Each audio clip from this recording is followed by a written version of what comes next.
Wani al'amari mai kama da shirin fim ko kuma in ce wasan kwaikwayo a zamanin baya ya fallasa sakamakon wani jami'in leƙen asiri na ƙasar Amurka wanda ya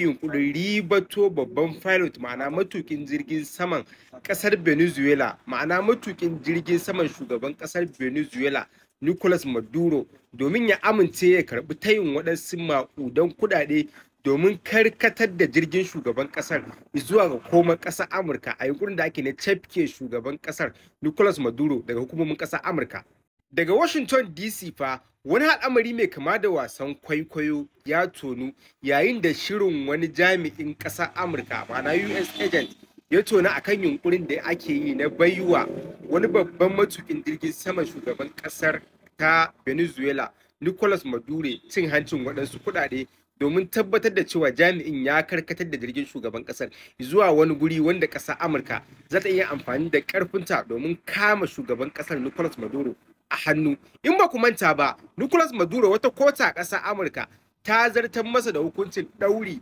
tare da neman sa ruwa a jallo biyo bayan shari'ar da ake masa da zargin yana daga cikin manya-manyan dillalan miyagun ƙwayoyi na ƙasar ta Amurka, wanda zuwa yanzu ƙasar Amurka ta sanya wani lada wanda aka yana shi dala miliyan 250 a karon farko domin kawo shugaban ƙasar a kowane hali, inda daga baya ƙasar ta Amurka ta rubanya adadin wannan kuɗi zuwa dala miliyan 500 ga duk wanda ya samu nasarar kamo Nicolas Maduro. To a halin yanzu dai wannan asiri da aka yi yunkurin rurrufawa don tabbatar cewa an tafke shugaban ƙasar, asirin ya fasu. A cikin wani bincike wanda kafar AFP Associate Press ta wallafa, ta bayyana cewa wannan yana ɗaya daga cikin manya-manyan yunkurin da ƙasar Amurka ta yi don tabbatar da cewa ta kifar da gwamnatin Nicolas Maduro, yunkurin da bai samu kaiwa ga nasara ba. A cikin rahoton da kafar Associate Press AFP ta wallafa, ta bayyana cewa ƙasar Amurka tana zargin Nicolas Maduro da laifin yi wa demokuraɗiyya hawan ƙawara ma'ana cin zarafin demokuraɗiyya. Rahoton ya bayyana cewa jami'in leƙen asirin na ƙasar Amurka yana amfani da wata lambar waya ta bogi tare da sunan bogi, inda yake kiran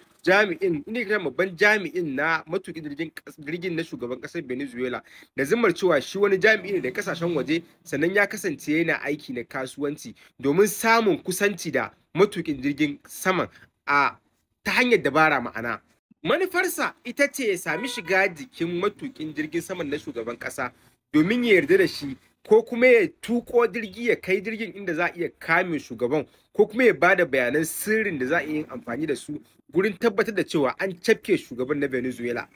Wannan ba ƙaramin shiri ba ne, yana kama da wani shirin fim na Cold War wanda aka bayyana yadda ƙasar Amurka ke ƙara zage dantse gurin tabbatar da cewa ta kawo ƙarshen mulkin shugaba Nicolas Maduro na ƙasar Venezuela, duk da jami'in ba a bayyana sunansa ba. Sai dai an bayyana cewa duk da wannan shirin mai matukar haɗari, jami'in jirgi ma'ana matuƙin jirgin ya nuna tsoro, inda wannan yunkuri da ƙasar Amurka ta yi ya ruguje bai samu kaiwa ga nasara ba. Hukumar CIA ta ƙasar Amurka ba ta ce komai ba har zuwa wannan lokaci akan wannan zargi. Sai dai wasu masana a fannin diflomasiyya suna ganin irin waɗannan sato-kasa katsifa suna ƙara zubar da ƙimar Amurka a gurin ƙasashen da ke kudancin ƙasar ta Amurka. Wannan al'amari dai ya nuna cewa akwai wani yaƙi mai sanyi ta bayan fage wanda yake gudana tsakanin ƙasar Amurka da kuma ƙasashen tarayyar